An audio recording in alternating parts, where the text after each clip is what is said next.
दोस्तों एक बार फिर से स्वागत है आपका आपके अपने YouTube channel R A knowledge world में। दोस्तों आज के वीडियो में एक ऐसी कहानी लेकर के आए हैं जिसे सुनने के बाद शायद आपको यकीन ना हो कि ऐसा भी हो सकता है, लेकिन दोस्तों ये सच्ची कहानी है और आपके सामने जो पेश करने जा रहा हूँ आपकी दिलचस्पी का बाइस होगी। दोस्तों हाँ, जो दरगाह पर भूख मिटाता हो, दरगाह पर बैठने वाले लंगर से अपना गुजारा करता हो, जिसने सोचा होगा कि एक लखपति है, ये हकीकत है। दोस्तों आज वीडियो आपके लिए लेकर के आए हैं, इसीलिए पूरी जानकारी बताने जा रहे हैं कि दरगाह पर लंगर से गुजारा करने वाला एक बच्चा कैसे लखपति हुआ। आइए जानते हैं उसकी पूरी कहानी। तहजीब जो दरगाह पर रहकर भूख मिटाता हो, वहां पर दरगाह पर लौटने वाले लंगर से अपना गुजारा करता हो, किसने सोचा होगा कि वह एक लखपति है। ये हकीकत है। दोस्तों आज का ये वीडियो आपके सामने लेकर के आया हूँ। वीडियो में पूरी जानकारी बताने जा रहा हूँ कि दरगाह पर लंगर से गुजारा करने वाला एक बच्चा कैसे लखपति हुआ। आइए जानते हैं उसकी पूरी कहानी। उस बच्चे की उम्र जब किताबों से दोस्ती करने की थी, पढ़ाई करने की थी, तब बदकिस्मती उसकी ये रही कि वह यतीमों की जिंदगी गुजारते हुए उत्तराखंड के पीरानी कलियर शरीफ में मौजूद दरगाह में बट रहे लंगर से गुजारा कर रहा था। लेकिन वक्त ने करवट ऐसी ली कि किस्मत के सितारे उसके चमके और दरगाह के लंगर से भूख मिटाने वाला यतीम बच्चा लाखों की दौलत का बारिश बन गया। आखिर ये कैसे हुआ, पूरी जानकारी इस वीडियो में आप जानने जा रहे हैं। दोस्तों इस वीडियो को छोड़कर कहीं जाइएगा मत। वीडियो में और पहली बार आए हैं तो चैनल को सब्सक्राइब कर लीजिए और वीडियो को लाइक जरूर कर दीजिए, क्योंकि आप वीडियो में ऐसे खो जाने वाले हैं कि लाइक करना तक भूल जाएंगे। दोस्तों ये वीडियो बहुत ही बेहतर है और आपको जरूर पसंद आएगा। दोस्तों उस बच्चे की कहानी है, हकीकत है, इसको झूठ मत समझना। हकीकत की कहानी आपके सामने पेश कर रहा हूं।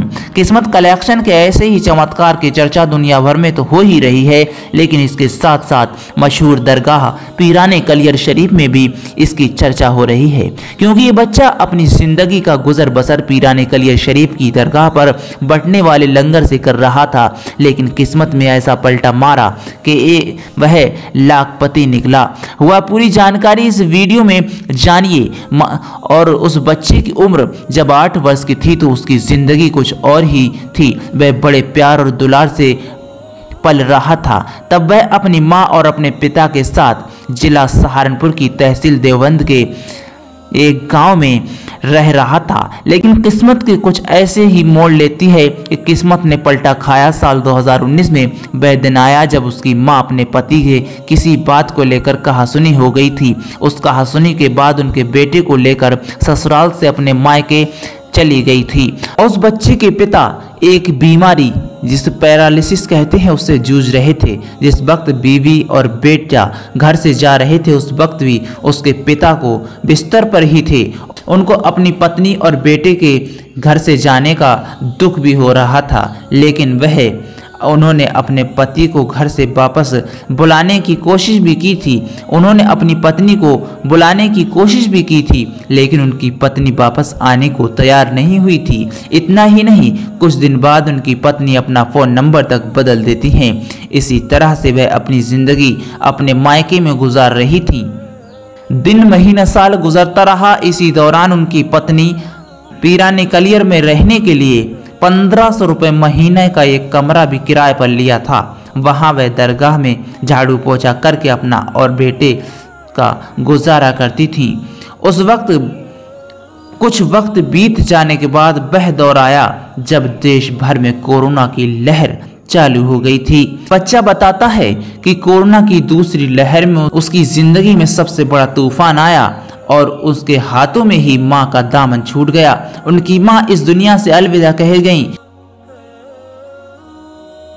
इससे वह बच्चा अकेले ही रह गया और आज घर के मखमली सोफे पर इत्मीनान से बैठे उस बच्चे ने बताया कि अम्मी की मौत के आखिरी वक्त में उनके पास ही वह था और उसने बताया कि दरगाह में आने जाने वाले कुछ लोगों ने ही उनकी मां का अंतिम संस्कार किया था। उसने बताया कि वह बहुत रोया था जब उसको भूख लगती थी तो वह दरगाह में बटने वाले लंगर से अपनी भूख प्यास मिटाता था और उनको, और वे बताते हैं कभी कभी तो भूखा ही सोना पड़ जाता था।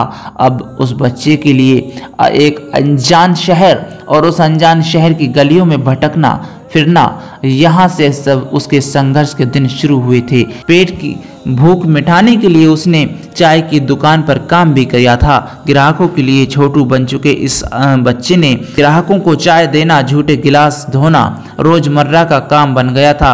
दुकान पर आने वाले कुछ लोगों के बुरे बर्ताव का सामना भी करना पड़ता था। उन्हें रोज 150 रुपये मिलते थे।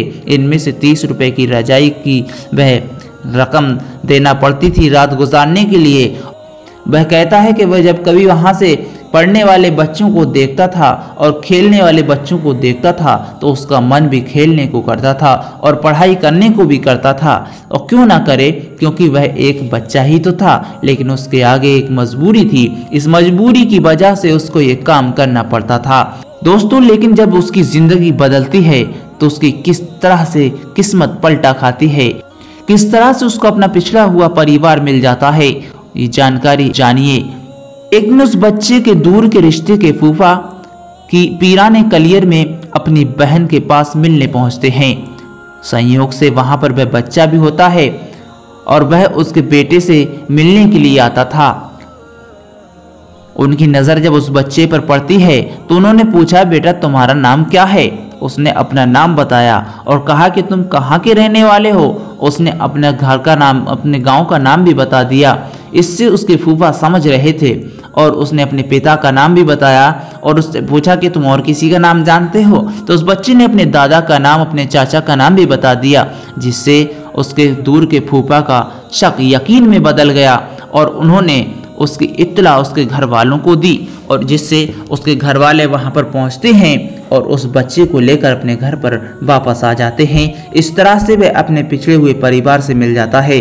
जो बच्चा कभी मॉल की रजाई लेकर रात गुजारता हो, चाय की दुकान पर काम करता हो और एक दरगाह पर बटने वाले लंगर से गुजारा करता हो, उसकी किस्मत किस तरह से पलटा खाती है और वह एक बेहतरीन घर में जाकर रहने लगता है।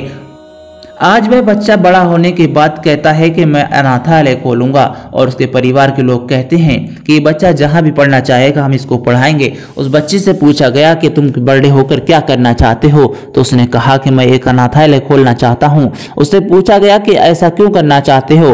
तो उन्होंने बताया कि मैं बड़ा होकर ऐसा इसलिए करना चाहता हूँ कि जिस तरह से मैं भटका हूँ इस तरह से कोई भी यतीम बच्चा ना भटके, मैं उनका सहारा बनना चाहता हूँ।